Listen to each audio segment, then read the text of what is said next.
qu'on va tous devenir grands-parents. Janet et moi, on essaie encore de digérer ça. Et c'est quoi votre sentiment là-dessus, Calvin? Ah, ça me met en rage. D'accord. Un en rage à ma gauche et Jasmine, vous? Ça me met en rage.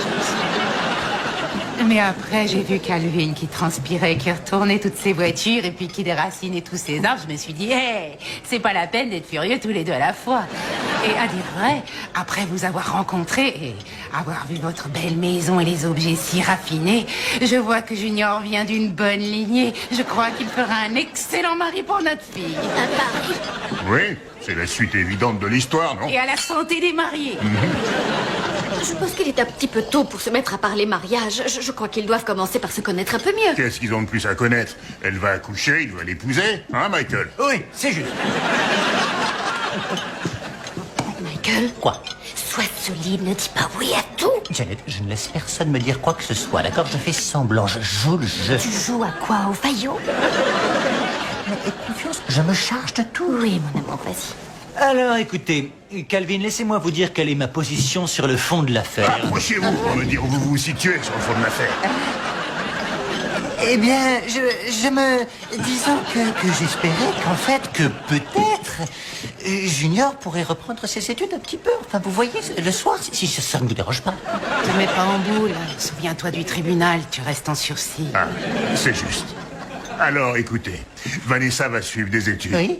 Vous savez, notre fille est brillante. Elle a décroché une bourse pour Eddington. Alors j'en déduis que votre fils va travailler pour alimenter sa petite famille. J'espère ne pas me tromper. Oh non, vous vous trompez. Comment vous pourriez... comment vous pourriez vous tromper? En fait, Junior va venir travailler pour moi dans ma société de transport. Oh, vous avez une société de transport? Oui, c'est tout petit, mais... Combien de camions? Combien de camions? 32 camions. 32 camions? Dites donc, vous devez faire des chèques à 7 chiffres. Bon, là, on arrête tout. On n'est pas venu ici parler de Michael et de sa boîte. On est venu afin de parler des enfants et de ce qu'ils ont envie de faire. Les jeunes ne savent pas toujours ce qui est bon. Et c'est pourquoi ils ont des parents. Là, j'acquiesce. Tu acquiesces, Janet? Pitié, acquiesce. Elle acquiesce. Je suis content qu'on voit le monde pareil, Michael. Vous savez, les grands esprits se rencontrent, Calvin. Je peux vous appeler Cal? Non. Pour que Calvin soit un prénom de toute beauté, je vois pas pourquoi il y a des tas de ringards qui le raccourcissent. Ma femme m'appelle Cal. Je voulais dire des mecs ringards. Mon papa m'appelait Cal aussi. Mais la famille, c'est différent, vous savez. C'est grâce à la familiarité que les gens se cimentent. Ma professeure préférée à l'école, elle m'appelait Cal. Oh, bah non, non. En d'autres termes, je suis le seul qui ne doit pas vous appeler Cal. Ouais. D'accord, je peux très bien vivre avec ça. Vous vexez pas, Michael. Calvin est comme ça avec toutes les personnes qui l'aiment pas. Il est loin de faire preuve de subtilité comme moi. Garçon, où est-ce qu'elles sont les boissons? Et l'addition? Je vous prie de m'excuser, mais je dois aller faire un séjour au petit coin. Eh bien, Calvin, je tiens vraiment à vous remercier pour ce superbe repas. Mais je vous en prie. Oh, qu'est-ce que le temps file? Il faut que je passe un coup de Je fil. vous en prie, utilisez mon portable. Non, ça va aller, c'est un appel de boulot. Vous savez, je préfère un peu d'intimité.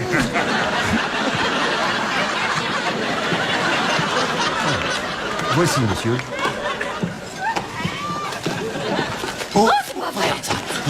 Tu crois que je devrais laisser un pourboire au maître d'hôtel? Non, Michael, non. Enfin, ce sont eux qui nous ont invités dans ce restaurant pompeux à 3 étoiles. Ils ont commandé du caviar et du homard. Et ils ont commandé des bouteilles à $800.